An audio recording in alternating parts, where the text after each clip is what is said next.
Assalamualaikum warahmatullahi wabarakatuh.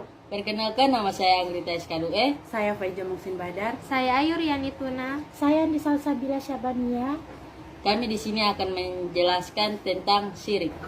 Baiklah, di sini saya akan menjelaskan tentang pengertian syirik. Syirik adalah penyekutuan Allah Subhanahu wa taala dengan yang lain. Misalnya pengakuan kemampuan ilmu daripada kemampuan dan kekuatan Allah Subhanahu wa taala, peribadatan selain kepada Allah Subhanahu wa taala dengan menyembah patung, tempat-tempat keramat dan kuburan, dan kepercayaan terhadap keampuhan peninggalan nenek moyang yang diyakini menentukan dan mempengaruhi jalan kehidupan. Menurut Muhammad bin Ibrahim bin Abdullah At-Tumaizri, pengertian syirik adalah penyekutuan Allah Subhanahu wa taala dalam rububiyahnya dan uluhiyahnya, asma dan sifatnya, atau salah satunya jika seorang hamba meyakini bahwa ada sang pencipta atau sang penolong selain Allah Subhanahu wa taala, maka ia telah musyrik. Jika ia berkeyakinan bahwa ada Tuhan selain Allah Subhanahu wa taala yang berhak untuk disembah, maka ia telah musyrik. Dan jika ia berkeyakinan bahwa ada yang menyerupai Allah Subhanahu wa taala dan asma dan sifatnya, maka ia telah musyrik. Sejarah perjalanan perilaku syirik. Suku-suku Arab yang telah punah seperti suku Adalah dan Tamud, umat Nabi Hud dan Nabi Saleh penghuni daerah Madian dan Sabah, serta umat Nabi Syu'ib dan Nabi Sulaiman hidup di antara para penyembah berhala atau matahari. Mengutip Ja'far Subani dalam studi kritis Faham Wahabi, Tauhid dan Syirik. Bangsa Arab dari keturunan Nabi Ismail untuk masa-masa tertentu adalah kaum yang bertauhid dan mengikuti ajaran-ajaran Nabi Ibrahim dan Nabi Ismail alaihissalam. Akan tetapi lama-kelamaan akibat pergaulan dengan suku-suku penyembah berhala dalam masyarakat Arab jahiliyah, secara beransur-ansur timbul pula kepercayaan keberhalaan sebagai ganti akidah tauhid.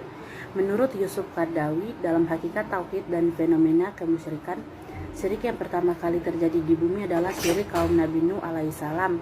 Penyembahnya adalah gulu atau berlebihan terhadap orang-orang salih. Untuk menolak kepercayaan berhala, Hamka memberikan dua hujah karena suatu ibadah hendak ada alasan dan dalilnya. Menurut beliau, pertama dalil dengan mempergunakan akal. Berhala yang dibuat dengan tangan sendiri dianggap mempunyai kekuasaan seperti Tuhan dan disembah seperti menyembah Tuhan. Jenis-jenis syirik. Yang pertama, syirik al-istiqlal. Syirik al-istiqlal yaitu menetapkan pendirian bahwa Tuhan itu ada dua dan keduanya bebas bertindak sendiri-sendiri. Seperti syiriknya orang Majusi, yaitu penyembahan api. Menurut mereka Tuhan itu dua. Pertama, Ahura Mazda, Tuhan dari segala kebaikan, dan Ahriman, Tuhan dari segala kejahatan. Yang kedua, syirik at-tabi'id, yaitu menyusun Tuhan terdiri dari beberapa Tuhan, sebagai syiriknya orang Nasrani. Yang ketiga, syirik at-tagrib, yaitu beribadat memuja kepada yang selain Allah Subhanahu wa taala untuk mendekatkan diri kepada Allah Subhanahu wa taala, sebagaimana syiriknya orang jahiliyah zaman dulu. Berikut ini adalah bentuk-bentuk syirik. Yang pertama, sihir. Sihir adalah tindakan kufur dan termasuk 7 dosa besar yang membinasakan. Sihir mengakibatkan bahaya dan tidak bermanfaat. Allah Subhanahu wa taala berfirman, yang artinya mereka mempelajari sesuatu yang mencelakakan dan tidak memberi manfaat kepada mereka. Quran Surah Al-Baqarah ayat 102. Orang yang mempraktikkan sihir dianggap telah kafir. Vonis untuk penyihir adalah dibunuh. Pendapatan yang dihasilkan dari sihir adalah haram dan tercela.